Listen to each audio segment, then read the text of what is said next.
Well, good afternoon. Welcome to session number 7 of Dave's Dugout. Uh, this is a podcast. I'm Dave Schimpf.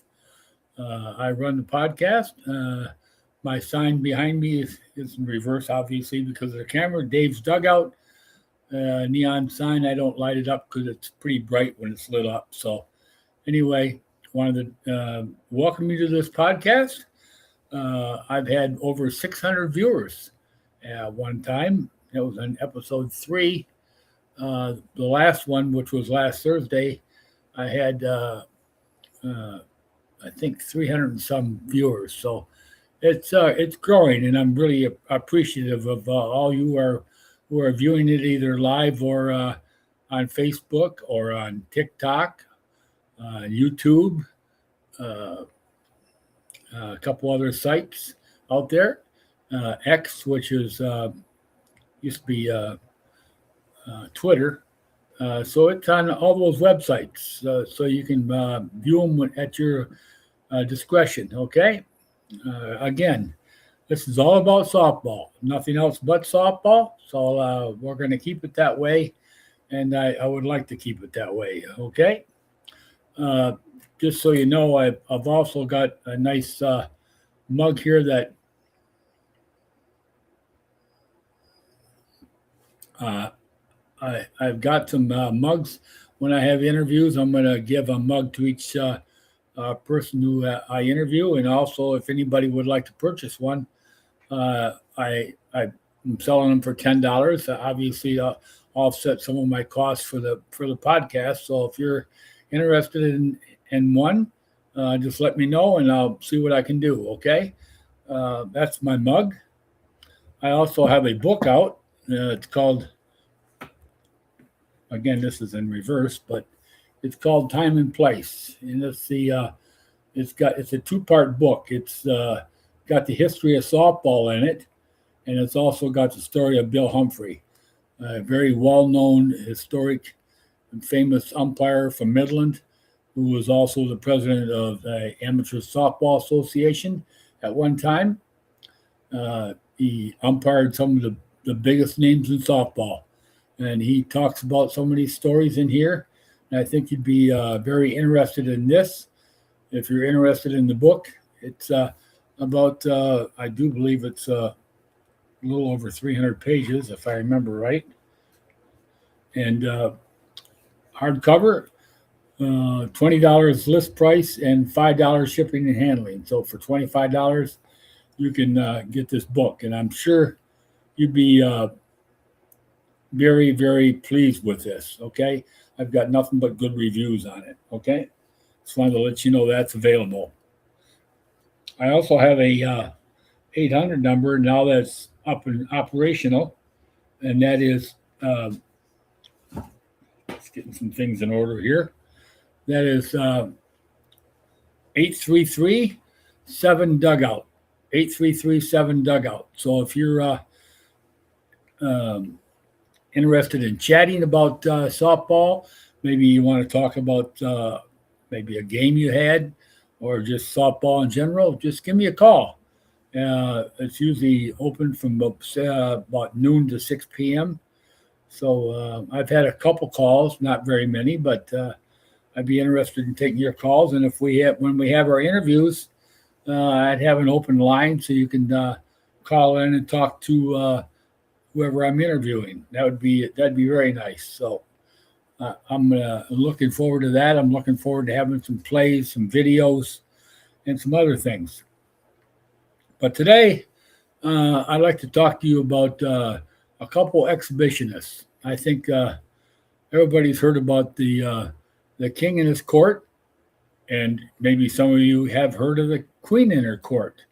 Okay, the queen in her court, I've got a signed program here. Again, it's in reverse. I'm sorry about that, but Rosie Black. Rosie Black was the queen in her court, which was, again, 4 players, and they had a unique team. They actually started when they were just children, which was amazing. Again, I'm not going to talk about the queen in her court today because I want to talk about her on Thursday. in my next podcast. I will give you a good story on Rosie Black. Today, I'd like to talk about the king in his court. Okay? The king in his court, if you've never heard of Eddie Feiner, Eddie Feiner was a famous pitcher. Okay? He also served in the Marine Corps. Eddie Feiner was born in Walla Walla, Washington. I'll give you a little history on Eddie. Just give me a second here. I'll bring it up. And he was also served in the Marines, but he was born in 1925 and served in the Marine Corps. And he formed a team in 1946 called the King in his Court. His real name was Merle Vernon King, and he played softball for much of his early life and furthered his attention to the sport full-time following an enlistment in the U.S. Marine Corps. He first assembled his four-man touring company team in 1946, like I said, but they played against a lot of military teams, exhibitionists, of course, and they played against military teams. So that was how he actually started. Now, before we get further along in the story, I'd like to show you Dallas Fisher. Some of you may know Dallas Fisher, modified pitcher, played at Hoyt Park in some national tournaments, a lot of state tournaments. And he was gracious enough to send me a softball he had, signed by none other than Eddie Feiner. There was his signature, and the three other men that were on his team. Mike, Riel, and Jack Knight, okay? They're all signed on this ball, and it's a real treasure to have this ball. I really appreciate Dallas giving this to me. He sent it to me, and I got it last week, and it's really, really nice collectible item, okay, of the great Eddie Feiner. I also have a signed program, the original four-man team. Again, it's in reverse. Sorry about that. Eddie Feiner signed this program along with his other players. And I'm going to talk about this today, okay, about Eddie Feiner and the four-man team that he formed. Eddie was a pitcher, and he had a catcher. Okay, and that's all he started with at one time, just a pitcher and catcher. And then he decided, well, let's add a third member of the team. We'll add a first baseman. And so he added a first baseman, and then he decided, well, if he's only got three people and we come to bat and we load the bases up, we have nobody to bat again. So then he added a shortstop. And that's how the four-man team formed. He decided, okay, now we got a four-man team, so now we can bat legally. And with that team, just two infielders, a catcher, and him, they formed this team. Now, Eddie Feiner would go out, and he would throw between his legs, behind his back. He'd throw blindfolded. He did all kinds of tricks, which would kind of really – he'd throw a double windup. He threw from second base. So he did all kinds of things to be a trickster and exhibitionist, but he was also a famous ball player. He could throw the ball pretty fast. They had it on record of him throwing 100 miles an hour, but anybody who really knows the game of softball knows that there is no such thing as a 100-mile-an-hour fastball in softball. The fastest softball was probably about 80 miles an hour, but it equaled 100 miles an hour in baseball. And that's where they got the 100 miles an hour at. Okay, so that's how that all started. To give you a little history on Eddie.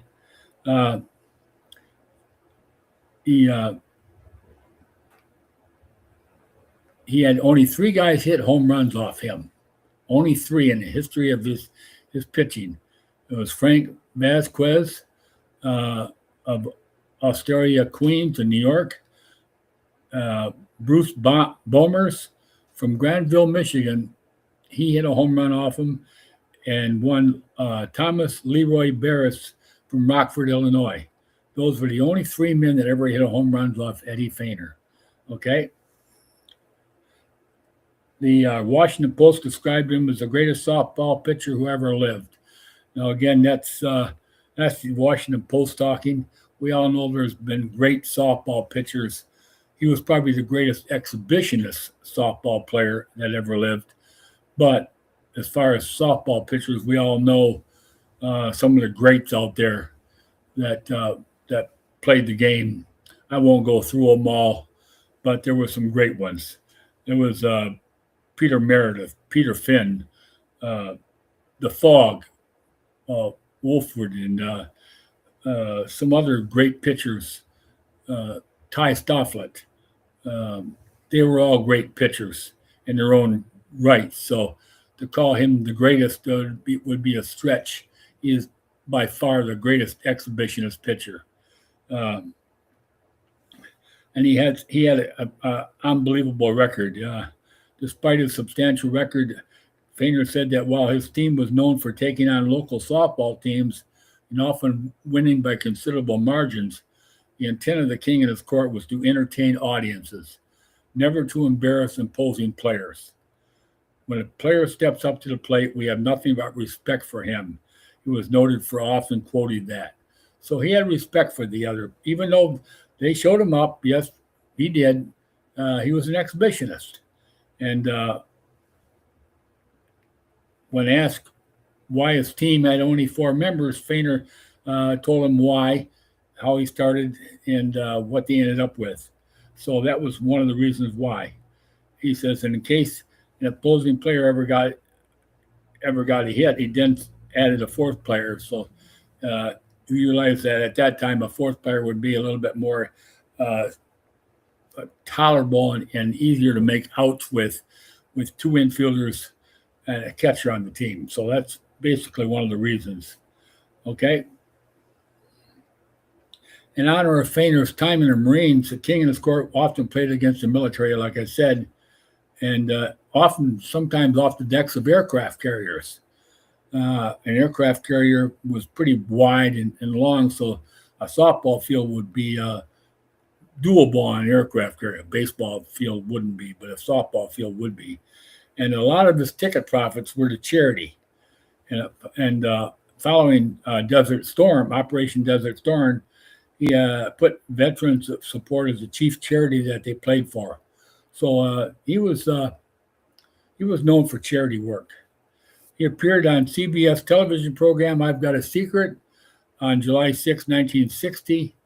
And the secret was I pitched 89 games in 78 days. I pitched 128 perfect games. I pitched 409 no-hit games. And I've pitched 734 shutout games. That's quite a record. He once struck out 18 men and won a game blindfolded. So he won a game completely blindfolded. Okay. And in February, of course, he was on I've Got a Secret. If anybody knows that show, somebody comes on and they tell a little bit about themselves, then you got to figure out who the person is. Now, I don't know the whole story of I've Got a Secret and whether or not anybody guessed who he was, but I have a feeling they probably didn't.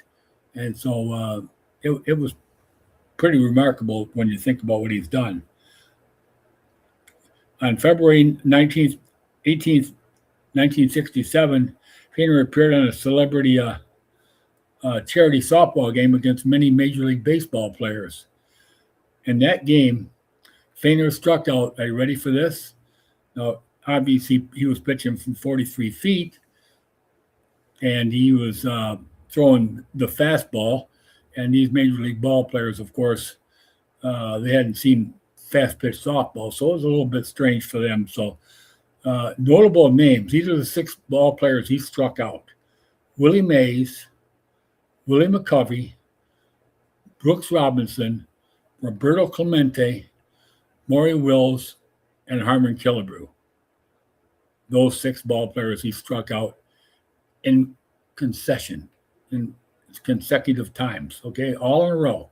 Struck out these 6 ball players. Now, that's remarkable in itself. So Just thinking about that is quite a feat.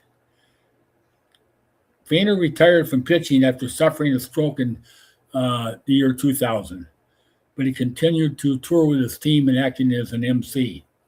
Okay. After his suffering and telling stories while the team played. The team was satirized in 2006 in a Fox sitcom called The King of the Hill, entitled "You Gotta Believe in Moderation." And so they had a team out there that they called the Ace of Diamonds and his Jewels. So that was like the copycat team that they had for the King and his Court for that episode. Feiner died in February of 2007, so a little less than 20 years ago, in Huntsville, Alabama. The King's burial took place on October 21st, 2022, at the Nashville National Cemetery. Because he served in the Marine Corps, he was entitled to be buried in the National Cemetery, and that's where he was buried. Okay? I'm going to see if I can find his total record of when he pitched. I think I have it here. If not, all right, here it is. His meticulous records claim 9,743 victories. Now you got to remember, these victories are against teams that were put out there as also exhibitionist type teams.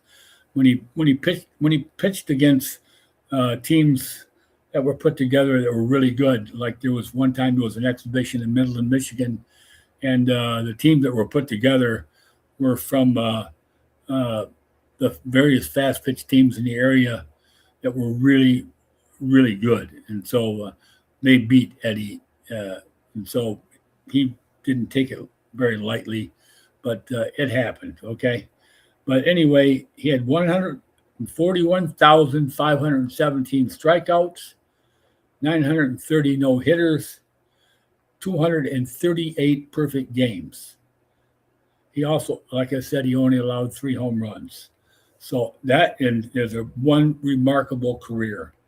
I just wanted to talk about that today because I thought it was a very interesting story for all the softball players, umpires out there. Anybody who loved the game knows Eddie Feiner. So I'm very pleased to know that I have a program signed by Eddie and his 3 teammates, and I now have this softball given to me by Dallas Fisher, and it'll be going up in one of my trophy cases here. So again, thanks to Dallas. Just to reiterate, this Thursday, I'll be talking about the Queen in her court, Rosie Black. Okay, this is another unique story. So I hope everybody found this interesting. Again, this is an all about softball. If you want to call me, talk about this story in general, Eddie, please do. It's 833-7-Dugout. So everybody have a great day. Think softball. Spring is right around the corner. We've got Federation ball coming up at the end of March. I do believe they're going to be starting. It's high school softball. NCAA college softball has already started. There hasn't been too many games on TV yet because of basketball being played and some tournaments. So leading up to the big dance. So once that's over, you're going to see a lot more NCAA softball games. So have a great day. I'm pleased to have you on here.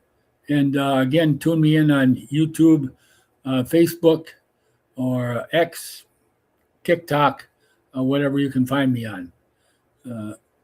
Think spring. It's getting warmer every day. Have a good one. Bye.